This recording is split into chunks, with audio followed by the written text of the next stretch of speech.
The bright studio lights of NBC's Studio 6B illuminated the iconic Tonight Show set as Johnny Carson adjusted his tie and prepared for what would become the most catastrophic interview mistake in television history.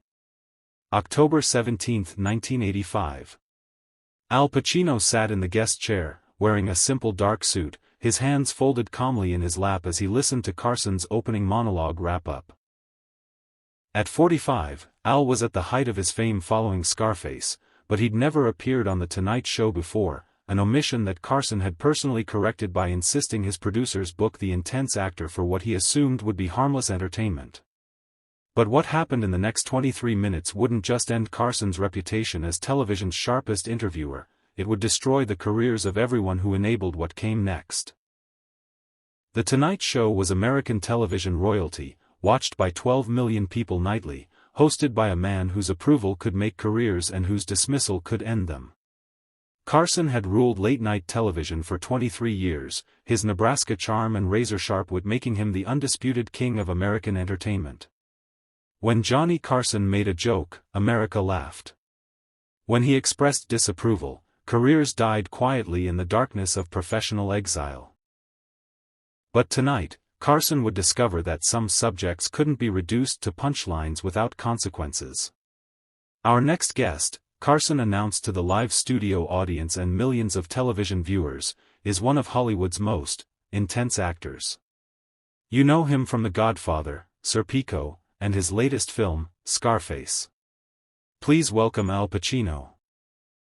The audience applauded politely as Al walked across the set with measured steps, his presence somehow more commanding in person than even his legendary film performances suggested. When he shook Carson's hand, the contrast was immediate, Carson's practiced television charm against Al's authentic, controlled energy.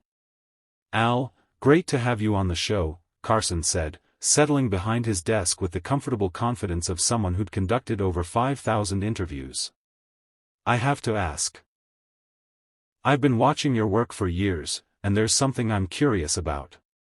Al nodded politely, his dark eyes focused entirely on Carson's face with an intensity that seemed to make the studio lights brighter.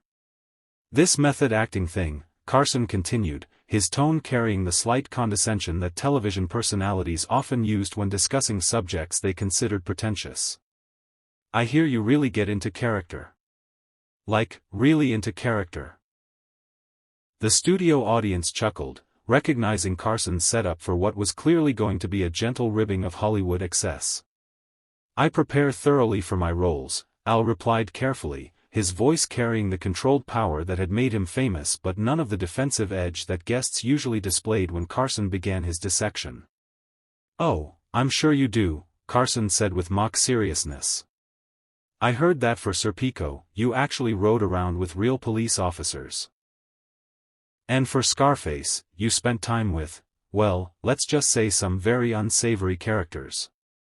More laughter from the audience, though several people in the front rows seemed to sense that Al's stillness wasn't quite what they expected from a typical Tonight Show guest. "That's correct," Al said simply. Carson leaned back in his chair, clearly warming up for what he believed would be an entertaining takedown of artistic pretension.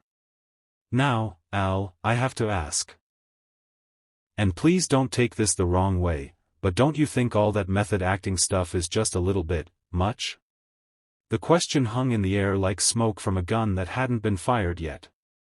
Al's expression didn't change, but something shifted in his posture that made Ed McMahon glance nervously between his boss and the guest. "Much?" Al repeated quietly. "Well, you know," Carson continued, his confidence building as he sensed what he thought was vulnerability, "most actors just learn their lines, hit their marks, and do their job. But you method actors, you turn everything into this big psychological expedition. You're not just playing a character, you're having an identity crisis on the studio's dime." The audience laughed harder now, encouraged by Carson's obvious amusement with his own wit. Several camera operators exchanged glances, recognizing that their boss was building toward one of his legendary comedic assassinations. "I mean, come on," Carson said, his voice taking on the tone he used when exposing absurdity, "at what point does preparation become just showing off? At what point does method acting become method acting up? The pun landed with the audience exactly as Carson had intended, drawing applause and laughter that filled the studio. But Al remained perfectly still, his breathing controlled, his hands motionless in his lap. "Johnny," Al said, his voice carrying a new quality that made the studio audience instinctively quiet, "can I tell you something about preparation?" "Sure, go ahead," Carson replied, perhaps not recognizing the shift in energy that had just occurred. "When I prepared to play Michael Corleone," Al began, his voice taking on the controlled intensity that had defined his greatest performances, "I didn't just read the script and show up on set. I spent 2 years learning what it costs psychologically to choose family loyalty over personal morality." The audience was completely quiet now, sensing that whatever was happening had moved beyond typical late-night television banter. "I studied with men who'd grown up in organized crime families, who understood what it meant to carry the weight of protecting people you love through methods that destroy who you are as a human being," Al continued, his voice building with quiet power. "That wasn't showing off, Johnny. That was learning what most people spend their entire lives avoiding, how good men become monsters through the choices they make under pressure." Carson's smile had begun to flicker, perhaps recognizing that his guest was operating on a level he hadn't anticipated. "And when I prepared to play Frank Serpico," Al said, his voice gaining strength, "I didn't just put on a police uniform and practice looking honest. I spent months riding with undercover narcotics officers, watching them risk their lives every day for principles that most people only talk about." The intensity in the studio was building now, every person present understanding that they were witnessing something unprecedented in Tonight Show history. "I learned what it costs to be the only clean cop in a corrupt system," Al continued, his voice taking on the passionate conviction that had made him legendary. "I learned what it means to choose integrity when corruption is easier, safer, and more profitable." Al leaned forward slightly, his presence somehow commanding the attention of everyone in Studio 6B and the 12 million people watching at home. "So when you ask me if method acting is much, Johnny," Al said, his voice dropping to barely above a whisper but somehow carrying to every corner of the silent studio, "let me ask you something in return." Carson nodded, though his earlier confidence had completely evaporated. "What have you prepared for in the last 23 years? The question landed like a physical blow. Al had just challenged the foundation of Carson's entire career with surgical precision, and everyone present understood that whatever came next would determine whether Carson maintained his reputation as television's most formidable interviewer. But Al wasn't finished. He had 20 more minutes of live television to completely dismantle everything Johnny Carson thought he knew about the difference between entertainment and art. But Al wasn't finished.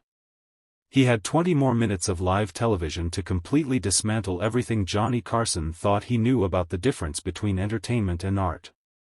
The silence in Studio 6B stretched beyond what television audiences were accustomed to experiencing during late-night entertainment. Carson sat frozen behind his desk, his legendary quick wit apparently deserting him for the first time in over 2 decades of hosting. The question Al had asked, "What have you prepared for in the last 23 years?"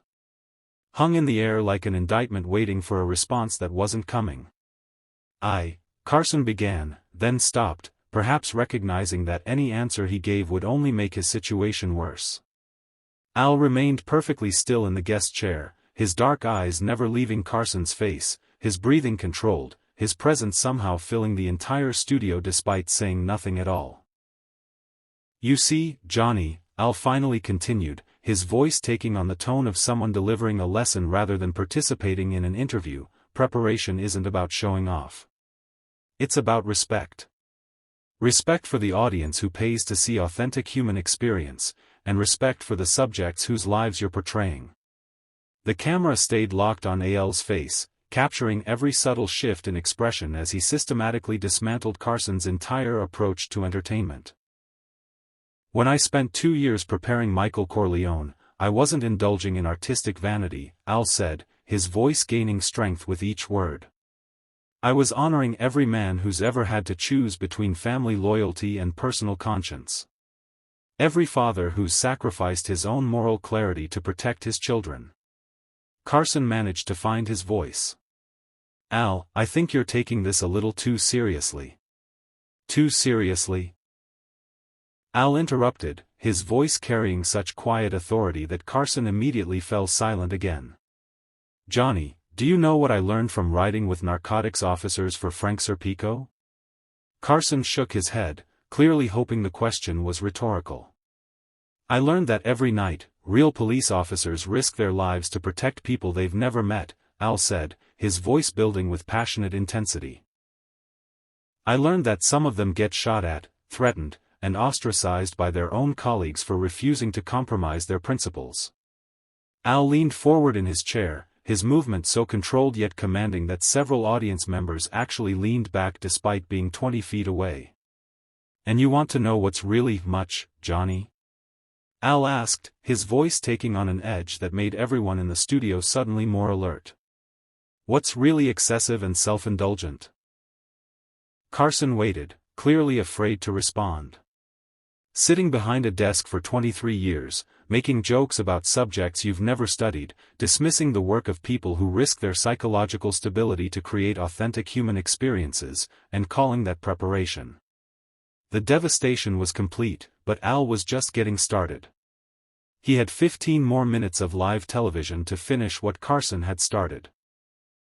Let me tell you what I've observed about late-night television, Johnny, Al continued, his voice now carrying the analytical tone he used when dissecting complex characters. You invite guests onto your show not to learn from them, but to reduce them to punchlines for your monologue. You turn human complexity into comedy material. The silence in Studio 6B was now profound and uncomfortable. Even Ed McMahon, Carson's loyal sidekick for over 2 decades, seemed to be shrinking in his chair. But here's what you've never understood, Al said, his voice taking on the controlled menace that had made him famous. When you mock serious work, you're not just making jokes about actors or artists. You're telling your 12 million viewers that depth is pretentious, that commitment is funny, that caring about excellence is something to be ridiculed. Al stood slowly from the guest chair, his movement so deliberate and commanding that cameras throughout the studio automatically adjusted to follow him. You've spent 23 years teaching America that surface-level charm is more valuable than authentic achievement, Al continued, his voice now carrying to every corner of the silent studio. That quick wit matters more than deep understanding. That entertainment should never challenge audiences to think or feel anything uncomfortable. Carson finally found his voice again, though it carried none of its earlier confidence. Al, I think we're getting a little off track here. Off track? Al asked, his voice taking on a tone of genuine curiosity. Johnny, what exactly did you think this interview was going to be about? The question hung in the air like a trap that Carson had walked into without realizing it. You invited me onto your show to mock my preparation methods, Al said, his voice gaining strength. You planned to turn my commitment to authentic character portrayal into comedy material for your audience. You thought method acting was a safe target because it seems pretentious to people who've never attempted it. Al looked directly into the camera that was focused on him, addressing not just the studio audience but the 12 million people watching at home.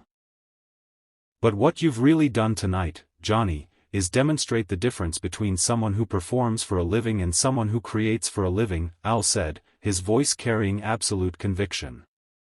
You perform the same jokes, the same persona, the same comfortable charm night after night.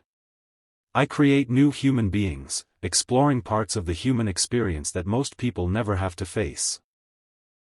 The camera stayed focused on Al as he delivered what would become the most quoted television interview response in entertainment history. And the difference between performing and creating, Al said, his voice dropping to barely above a whisper but somehow carrying more power than if he'd been shouting, is that performing is safe, predictable, and ultimately forgettable. Creating requires risking everything you are to become something you've never been. Carson sat speechless behind his desk, his face pale under the studio lights, perhaps finally understanding that he'd attacked someone operating on a level he couldn't reach. So to answer your original question, Johnny, Al said, turning back to face the host who'd made the mistake of challenging him. Yes, method acting is It's much more difficult than memorizing jokes. It's much more dangerous than hiding behind a desk. And it's much more important than anything you've ever attempted in 23 years of safe, comfortable entertainment. Al straightened his jacket with deliberate care, his movement controlled and dignified. "Thank you for having me on your show," Al said politely, extending his hand to Carson, who mechanically shook it while still appearing stunned. "I hope your viewers understand now why some of us choose depth over charm, authenticity over comfort, and creation over performance." With that, Al walked off the Tonight Show set, leaving behind a studio full of people who had just witnessed the complete professional destruction of television's most powerful host.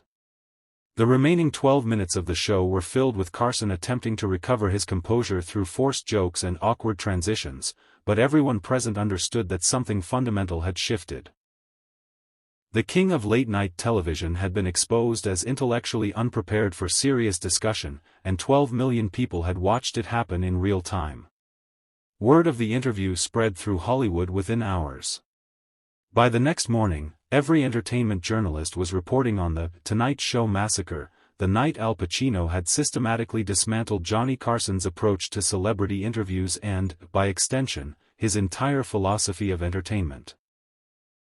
Carson never again made dismissive comments about method acting, and privately told friends that his encounter with Al Pacino had taught him the difference between wit and wisdom.